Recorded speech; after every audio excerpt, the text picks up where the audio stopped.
ಬಡವರ ಬದುಕಿನ ಜೊತೆ ಆಟ ಆಡ್ತಕ್ಕಂಥ ಈ ತಾಲೂಕಿನ ವ್ಯವಸ್ಥೆಯನ್ನು ನಾನು ಸಂಪೂರ್ಣವಾಗಿ ಖಂಡಿಸ್ತಾ ಇದ್ದೇನೆ. ತಾಲೂಕಿನ ಸರ್ಕಾರಿ ಸಾರ್ವಜನಿಕ ಆಸ್ಪತ್ರೆಯ ಒಂದು ನಡೆದಿರುವಂಥ ಭ್ರಷ್ಟಾಚಾರದ ಬಗ್ಗೆ ತಾಲೂಕಿನ ಜನರ ಮುಂದೆ ಹಲವಾರು ವಿಷಯಗಳನ್ನು ಹಂಚ್ಕೋಬೇಕು ಅನ್ನೋ ಉದ್ದೇಶಕ್ಕಾಗಿ ಇವತ್ತು ಪ್ರೆಸ್ ಮೀಟನ್ನು ಕರೆದಿದ್ದೇವೆ. ಒಂದು ಕ್ಷೇತ್ರದಲ್ಲಿ ಬಡವರಿಗೆ ನಿಜವಾಗಲೂ ಕೂಡ ಎಲ್ಲಾದರೂ ಒಂದು ಸರ್ಕಾರ ಸವಲತ್ತು ಭಾಳ ಜರೂರತ್ತಾಗಿ ಮುಟ್ಟಬೇಕಾಗಿರೋದಂದರೆ ಅದು ಸರ್ಕಾರಿ ಆಸ್ಪತ್ರೆ.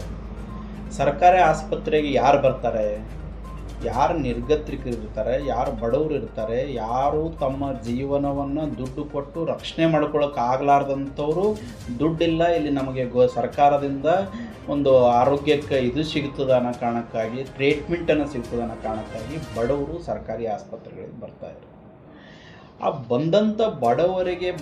ಬಡವರು ಬಂದಂಥವರಿಗೆ ಸರ್ಕಾರ ಸೌಲಭ್ಯ ಕೊಡಿಸ್ಬೇಕಾದಂಥದ್ದು ಅಧಿಕಾರಿಗಳು ಮತ್ತು ಜನಪ್ರತಿನಿಧಿಗಳ ಆದ್ಯ ಕರ್ತವ್ಯ ಅಲ್ಲ, ಅದನ್ನೇ ಇವತ್ತು ನುಂಗಿ ಆಗ್ತಾ ಇದ್ದಾರೆ. ಎಷ್ಟರ ಮಟ್ಟಿಗೆ ಅಫ್ಜಲ್ಪುರದಲ್ಲಿ ಭ್ರಷ್ಟಾಚಾರ ತಾಂಡವಾಡ್ತಾ ಇದೆ ಅನ್ನೋದಕ್ಕೆ ಇದು ಒಂದೇ ಒಂದು ಉದಾಹರಣೆ ನೋಡಿ. ಸರ್ಕಾರಿ ಸಾರ್ವಜನಿಕ ಆಸ್ಪತ್ರೆಯಲ್ಲಿ 77 ಲಕ್ಷ ರೂಪಾಯಿಯನ್ನು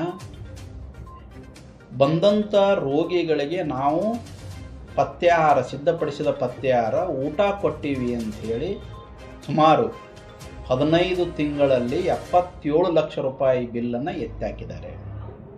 ಅದನ್ನು ಯಾವುದೇ ಸರಿಯಾದಂಥ ರೀತಿಯಲ್ಲಿ ರೋಗಿಗಳಿಗೆ ಊಟವನ್ನು ಹಾಕದೇ ಎತ್ತಾಕಿರೋದು ಈ ತಾಲೂಕಿನ ಬಹುದೊಡ್ಡ ದುರ್ದೈವ. ಇಷ್ಟು ಜನ ನಾವೆಲ್ಲರೂ ಕೂಡ ಇದ್ದೀವಿ, ಹೋರಾಟ ಮಾಡ್ತಾ ಇದ್ದೀವಿ, ಪ್ರಯತ್ನ ಅನ್ಯಾಯದಲ್ಲಿ ಕೇಳ್ತಾ ಇದ್ದೀವಿ, ಮಾಧ್ಯಮದಲ್ಲಿ ಬಿತ್ತರಿಸ್ತಾ ಇದ್ದಾರೆ. ಇವರು ಯಾರು ಅಧಿಕಾರಿಗಳು ಜನಪ್ರತಿನಿಧಿಗಳು ಕ್ಯಾರೆ ಅನ್ನುವಂಥ ಪರಿಸ್ಥಿತಿ. ಇಂಥ ವ್ಯವಸ್ಥೆಯಲ್ಲಿ ಇಷ್ಟೆಲ್ಲ ಭ್ರಷ್ಟಾಚಾರ ಮಾಡ್ತಾ ಇದ್ದಾರೆ ಎಳೆಯಾಗಿ. ಇವತ್ತು ಇನ್ನೊಂದು ಇಲ್ಲಿ ಕಾಂಗ್ರೆಸ್ಸಲ್ಲಿರ್ತಕ್ಕಂಥವ್ರು ಶಾಸಕರ ಬೆಟಾಲಿಯನ್ ಇರ್ತಕ್ಕಂಥವ್ರು ಶಾಸಕರು ಇವ್ರಿಗೇನಂದರೆ ಇಲ್ರಿ ದಾಖಲಾತಿಗಳನ್ನು ಇಟ್ಕೊಂಡು ಮಾತಾಡ್ಬೇಕ್ರಿ. ದಾಖಲಾತಿ ಎಲ್ಲವ? ಆಧಾರ ಸಮೇತ ಮಾತಾಡಬೇಕು. ಶಿವಕುಮಾರ್ ನಾಟಕವ್ರು ಬರೀ ಗಾಳಿಯಲ್ಲಿ ಗುಂಡು ಹೊಡಿತಾರೆ, ಹೇಳ್ತಾರೆ, ಹೋಗಿಬಿಡ್ತಾರೆ ಅಂತಕ್ಕಂಥ ಕೆಲವೊಂದು ಮಾತುಗಳನ್ನು ಇಲ್ಲಿ ಆತ್ಮಸಾಕ್ಷಿಯಿಂದ ಪ್ರಜ್ಞಾಪೂರ್ವಕವಾಗಿ ಮಾಡಬೇಕಾದಂಥ ಕೆಲಸ. ಇವತ್ತು ನಾನು ದಾಖಲಾತಿಗಳನ್ನು ಸುಮಾರು ಒಂದು 57 ಪುಟಗಳ ದಾಖಲಾತಿಗಳನ್ನು ಶಾಸಕರಿಗೂ ಕೂಡ ಇದನ್ನು ನಾನು ಅವರಿಗೆ ಕೊರಿಯರ್ ಮಾಡ್ತಾ ಇದ್ದೀನಿ ಮತ್ತು ಕಾಂಗ್ರೆಸ್ ಕಚೇರಿಗೆ ಅಫ್ಜಲ್ಪುರದ ಬ್ಲಾಕ್ ಕಾಂಗ್ರೆಸ್ ಕಚೇರಿಗೂ ಕೊಡ್ತಾ ಇದ್ದೀನಿ. ಯಾಕೆ ಇದನ್ನು ಕೊಡ್ತಾ ಇದ್ದೀನಿ? ಬಡವರ ಬದುಕಿನ ಜೊತೆ ಆಟ ಆಡ್ತಕ್ಕಂಥ ಈ ತಾಲೂಕಿನ ವ್ಯವಸ್ಥೆಯನ್ನು ನಾನು ಸಂಪೂರ್ಣವಾಗಿ ಖಂಡಿಸ್ತಾ ಇದ್ದೇನೆ. ಮೊದಲು ನೋಡಿ, ಒಂದು ಸಾರ್ವಜನಿಕ ಸರ್ಕಾರಿ ಆಸ್ಪತ್ರೆಯನ್ನು ಸರಿಯಾಗಿ ನಡಿಬೇಕಾದ್ರೆ ಅದಕ್ಕೆ ನೇರವಾಗಿ ಕಾರಣೀಕರ್ತರು ಯಾರಂದರೆ ಶಾಸಕರು. ಯಾಕಂದರೆ ಆರೋಗ್ಯ ರಕ್ಷಾ ಸಮಿತಿಯ ಅಧ್ಯಕ್ಷರು ಯಾರಾಗಿರ್ತಾರಂದರೆ ಶಾಸಕರಾಗಿರ್ತಾರೆ. ಆರೋಗ್ಯ ರಕ್ಷಾ ಸಮಿತಿಯ ಅಧ್ಯಕ್ಷರು ಶಾಸಕರಿರ್ತಾರೆ. ಮೆಂಬರ್ ಸೆಕ್ರೆಟರಿ ಯಾರಿರ್ತಾರೆ ಅಂದರೆ ಚೀಫ್ ಮೆಡಿಕಲ್ ಆಫೀಸರ್ ಇರ್ತಾರೆ. ಅದರ ಜೊತೆಗೆ ಒಂದಿಷ್ಟು ಸದಸ್ಯರುಗಳು ಮಾಡ್ಕೊಂಡಿರ್ತಾರೆ. ಇವರು ಬೇಕಾದ ಅವ್ರ ಪಕ್ಷದ ಮುಖಂಡಗಳನ್ನು ಮಾಡ್ಕೊಂಡಿರ್ತಾರೆ. ಇವ್ರ ಕೆಲಸ ಏನು?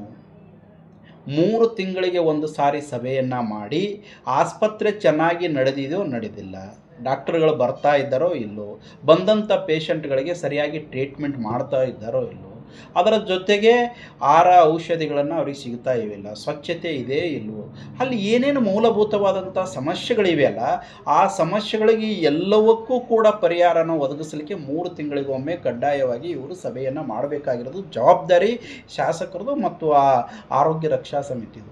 ಇಲ್ಲಿ ತನಕ 2023ರಿಂದ ಗೆದ್ದ ನಂತರ ಶಾಸಕರು ಸಾರಿ ಈ ಸಭೆಯನ್ನು ಮಾಡಿದ್ದಾರೆ ಅಂತ ಜನರ ಮುಂದೆ ತಿಳಿಸ್ಬೇಕಾಗ್ತದೆ.